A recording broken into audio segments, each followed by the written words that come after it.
Uh, welcome everybody. To see if it just gives anyone else a chance to find their way in.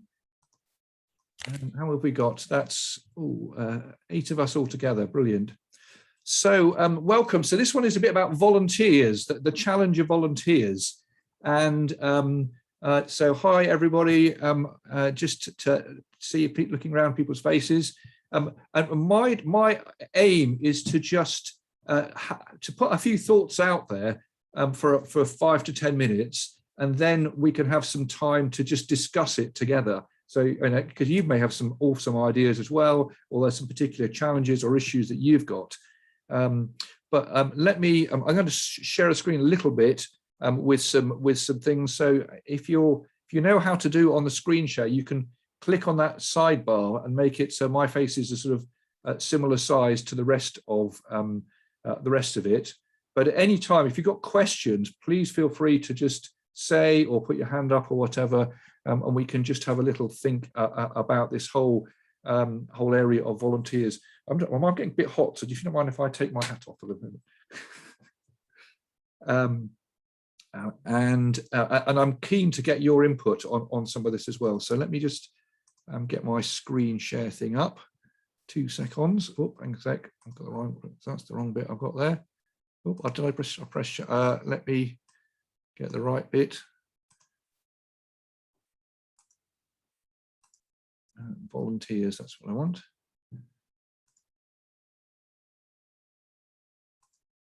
Excellent. Right. Let's try and get this up.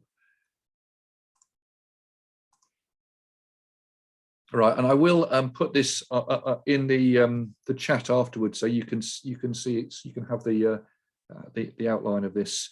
So, finding and keeping volunteers, because both of them are a challenge, aren't they? So, how do we go about that? So, first, in some ways, is the bad news, and I don't. Maybe this is your expectation or expectation already. Is that actually most of us are finding we're having trouble keeping volunteers. There's a whole bunch of reasons. I'm not going to go into loads of them at the moment, but even demographically, there are a whole bunch of, the newly retired who used to be the people who used to do everything in church. These days, most of them are doing childcare because we've got just demographically and societal changes in how people operate and families. So when we've got less, even before a pandemic, then with things like a pandemic, lots of churches have said, do you know what, we've got a whole bunch of people are saying, do you know what, I think I'm not going to come back on the rotas or to do whatever it is as we come back into church. And on top of that, there's this maybe a change of culture, the sense of before people doing things because we all do our bit and there's a sense of duty, and that kind of culture of doing your bit seems to be dying out. So there's a real challenge to get to them, and occasionally we've tried the whole thing of unless we can get a volunteer to do our kids' work on Sundays or our this or that, it will close. And probably a lot of us have tried that one. It works in the short term, but long term it doesn't. So first thing, this is a question to pause and think about. Why do people volunteer? Just anyone want to shout out anything? What motivates people to say, hands up, yes, I'll come and I want to volunteer for something. Something they're interested in. Something, yeah, thanks. Something that's interested in. Because they've been asked. Yeah, someone has just asked them. Yep, absolutely.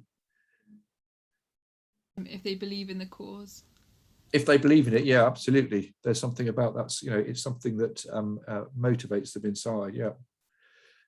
So I'm going to keep turning this over a bit, but believe in the cause. There you are. These are some of the things. It might be something they enjoy doing. It might not be, but sometimes it is. They think, oh, I'd quite enjoy having go clearing the churchyard or whatever it happens to be. One of the big motivations is to meet people, often people who are lonely or a bit disconnected. There is an underlying motivation there. A key one, and actually this is particularly in a younger generation, someone like Sophie may be able to speak into this as well, but to make a difference is a really key thing. Something, I want to make a difference, give a bit back or something. Some people learning new skills. There's a few people, it's a sense of duty, but I said that's dying out a bit more. But actually part of it is there are all sorts of different reasons people motivate. And I mean, if you don't remember anything at all about this, about my webinar today, just remember this sentence: find their battery and keep recharging it. So find their battery. So, you know, with like a rechargeable battery, if you imagine every person has a rechargeable battery inside them. And what is that? You know, what is the thing that really motivates you? You know, if someone has a passion for, you know, to do with poverty or something, or it might be with children or whatever. But like Sophie was saying, there's something like a battery inside of us that people start off with, charged up with a sense of passion, and that's like the energy that drives you. Once if you've got the energy, you'll keep going. If you care about something and your battery is full, you will keep volunteering. You'll keep getting stuck in. So for those here, I mean, when you're in a place when you're doing sort of volunteering, what sort of things recharge you? What gets you up and going and keeps you going inside? Any suggestions, anyone? I think seeing the impact on people that you're helping. Yeah, thanks, Emma. I think that's so true, isn't it? Seeing the impact that you have made a difference to something or someone. So true, yeah. It's the enjoyment as well, about sort of, if you enjoy working on something one time, you want to do it again. Yep, absolutely, absolutely. There is that sense of, yeah, that personal enjoyment, satisfaction. Yep. If it's new and exciting. Yep, yeah. I guess there's that novelty factor. Yeah, I hadn't put that in, but that's very true, isn't it? Yeah. Try something different. So, so this is some of the things that particularly research shows that help people recharge their batteries. So the biggest one is being appreciated, and they say that's the one that counts for so much. It's the thanks. It's the thanks. It's the thanks again. Keeping up the thank yous and the ways to appreciate them. But the reality is that can be quite hard work if you're the organizer, because you think, oh, I've done all this, I've got to all this stuff as well. Or you get to the end of your event and you're shattered, and then you think, actually, I should be going around thanking people now, or giving them a box of chocolates or something, but I'm absolutely knackered. And so sometimes it doesn't get done or whatever.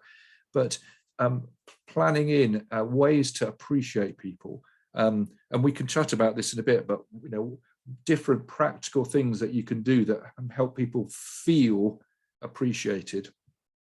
Knowing I made a difference, you know, like Emma said, that sense of satisfaction that actually is something I care about, and I've done something that's served that cause, that purpose. Some people, you know, like I said, it's just I like that bunch of people. I like being with them. They recharge me when I'm with that bunch of people. Or that can be the opposite as well. If you don't get on with them, that can be very draining. And people feel listened to and appreciated in that sense of being listened to. Personal growth as well. I've talked to several people and asked them about, as a volunteer, what recharges you and keeps you coming back.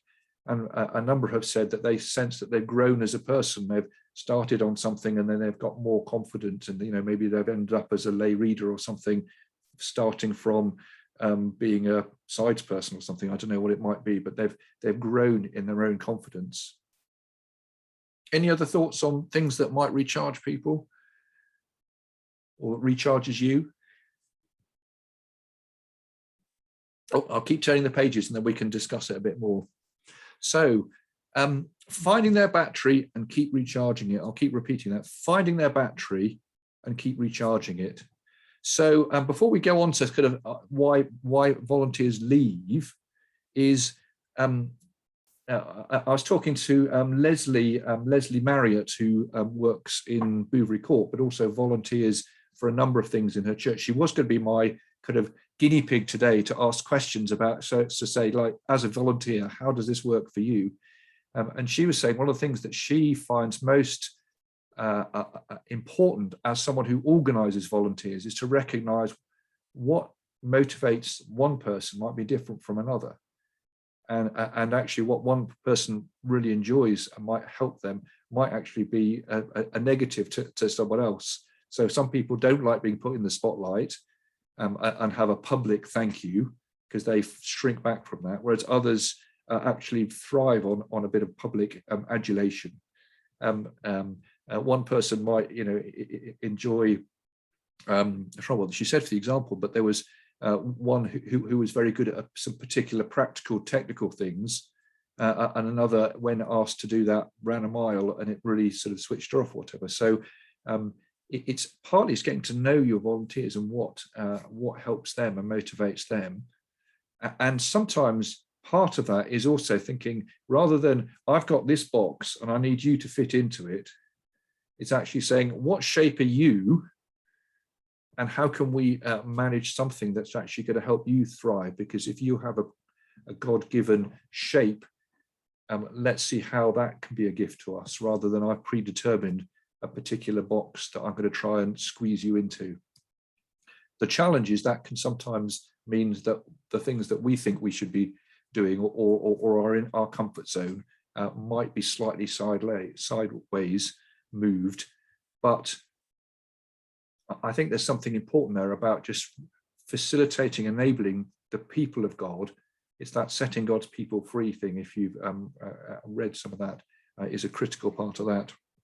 Okay, why do volunteers leave? Is anyone as a volunteer ever kind of left, not just sort of because they happen to change or whatever, because they've just fed up with something or it's got really bad?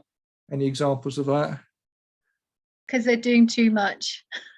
Too much volunteering. Absolutely. So they've overdone it, and their batteries haven't been charged up. And I think that's one of the critical things. More often than not, they've drained their battery, and it hasn't been recharged. And so their skills are the same, and sometimes on the outside they can do it, but the inside starts to get a bit hollow. And then something like lockdown comes, and they think, do you know what? I don't really. My passion is not there anymore. I don't have that same sense of purpose or whatever. So yeah, any other reasons you think people might move on or stop volunteering? Nothing ever changes or happens. Yeah, it doesn't make a difference. If you're doing something because you want to make a difference, absolutely, and nothing happens. Or if you make some suggestions and they get totally ignored, that can be a real downer, isn't it, when you're trying to move something forward. Any other thoughts on? I think you may have said it, but about not feeling appreciated. Well, absolutely. It's just it's the contrary to appreciating things. If you don't feel appreciated, you don't keep getting topped up, and then you're giving out and giving out and giving out, and eventually you get drained and the battery's empty. And once you get to that stage, it's very hard to recover from it, isn't it? So some of this is based on experience, and some of this. Sorry, someone else going to add another one? It was me. Me. I think people need to feel that they've actually got a role as well, because sometimes people might just be asked to come and not actually being given much to do, and so it's awkward actually. Yeah.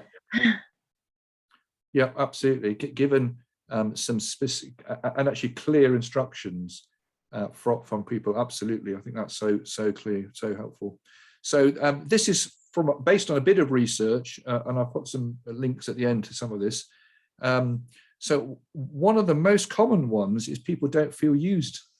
People have volunteered for something and then feel like, well, I volunteered, but I'm not actually being utilised, or maybe that their contribution hasn't been valued, they've been ignored, their suggestions for, could we do it better or differently? And that's interesting. And I have to say, I sometimes hear that around churches, people who've maybe trained as a reader or something like that, and say, oh, my vicar never uses me, or that sort of equivalent. And I think that is a very common reason. Another is that they they feel there is a sort of inner circle who really run the show on whatever this particular thing is, and they're not really, that they feel that I'm always on the outside, I'm never really part of that inner group, and I'm excluded from that, which it can be very demotivating as well. Like I think Emma said, or someone said that you no, it's Lakshmi I think said, you're different, you don't make a difference, or you can't see that you've made any difference, made any changes. Negative atmosphere is a one. If there is if it's difficult, the atmosphere in that you're working with. Any other ones on when people leave and stuff? I think if the vision isn't clear, I think you can get easily disenchanted. I've definitely left other voluntary roles because I just don't know what the point of it is. Yeah, absolutely, and that's so true. Thanks, Sophie. Having that thing, and one of the phrases is that in some of the research I've done, where they talk about people aren't they're motivated by a cause, not by an organization. And so trying to think about how, by, say if I'm, cleaning the church, or if I'm doing this particular role, how has that furthered the mission of the church? How has that furthered our outreach to young people? How has that made a difference? As opposed to just focusing on the kind of minutiae of, you've missed that bit around the door handle, or those sort of things. So people, particularly, there is a sense of that, it's the, are you laying bricks or are you building a cathedral? I don't know if you know that phrase about the people who were working away very hard and stuff, but one had the sense of, I'm part of this sense of mission. And others. Actually, I'll just add a little thing. One thing I learned when I was in training, to be honest, I had very little training on how to deal with volunteers. So I've made a lot of my mistakes myself in the past.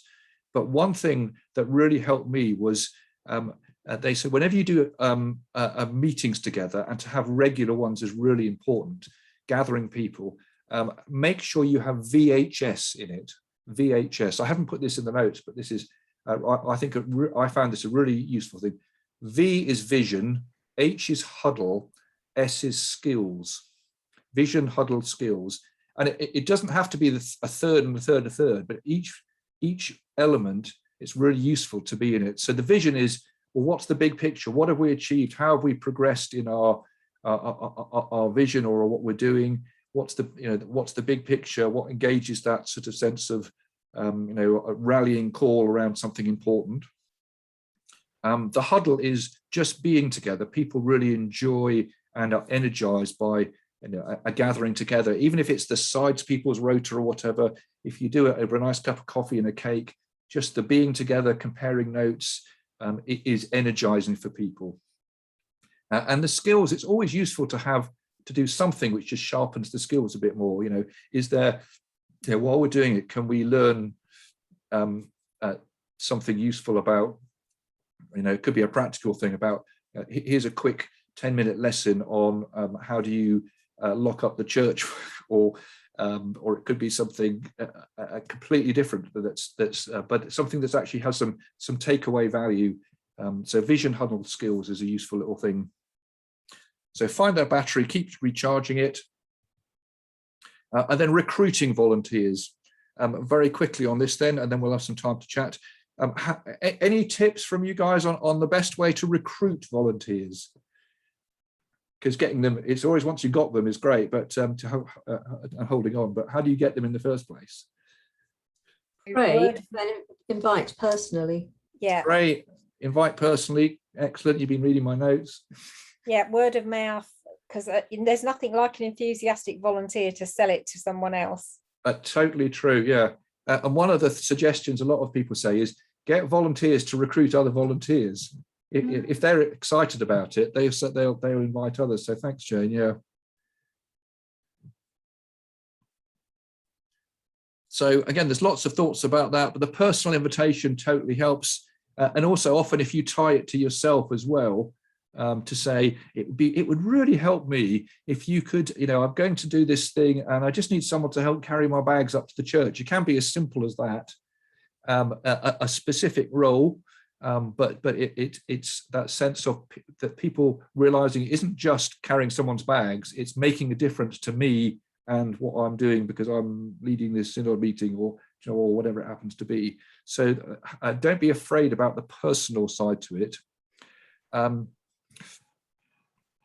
You can make a real difference to this cause, and this is a way that you could really do it, so that it helps people see that the purpose in what they're doing. A classic one actually is when you have say at the end of, when you have something like, I don't know, a messy church or whatever it happens to be, just instead of you going straight into clear up mode at the end, just pause and spot. Are there some of the people who've come along who say, oh, let me just help and push a broom around or move some chairs or something like that? Spotting those people, and rather than saying, oh no, don't let us, don't you do that, we do it. Recognizing that maybe there's something they want to contribute in that. So spotting them. One I often use is asking people to do something as a one-off. Which is great because one, it's a very it's easy to ask people for a one-off because you're not saying join the rotas till Jesus returns. You're saying I've got this one-off event which is just the carol service, but we really need some help with X or Y or the PA because we're doing it outside or something like that. Just the one-offs. People find it much easier to do that because they can suss you out, but also you can suss them out. And I have to say, I often use that with people who I'm thinking, well, I don't know how capable they're going to be or if they're going to fit in with the team or whatever. But if we try it out on a one-off, we'll get a sense for how they might work in future, and then whether that's something to develop or not. Like someone was saying, clear instructions, or even better, say, let's do this together for the first time. Charlotte today was doing an assembly in the school, in Woodland View School in Grange Park where we used to live, and she took along one of the mums to just come and watch her to start with, and she'll do this on several occasions. So the other person is just working alongside them doing it. Now that takes time if you're a busy person or something, but actually that is the best way to train up volunteers, is doing it with them and bit by bit giving them a little bit more to do. And so easy supported first steps. And even I know I've had times when I've had people who were solicitors and lawyers, and I've kind of just said, oh, could you do this, and here's the instructions, and just totally left them to it, and then nothing happened. And I realized that even though I could have presumed that, oh yes, you're capable, you can manage this, no problem.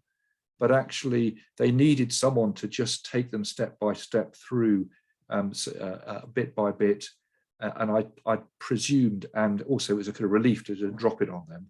But actually it was my error. I needed really to be more step by step, helping them through.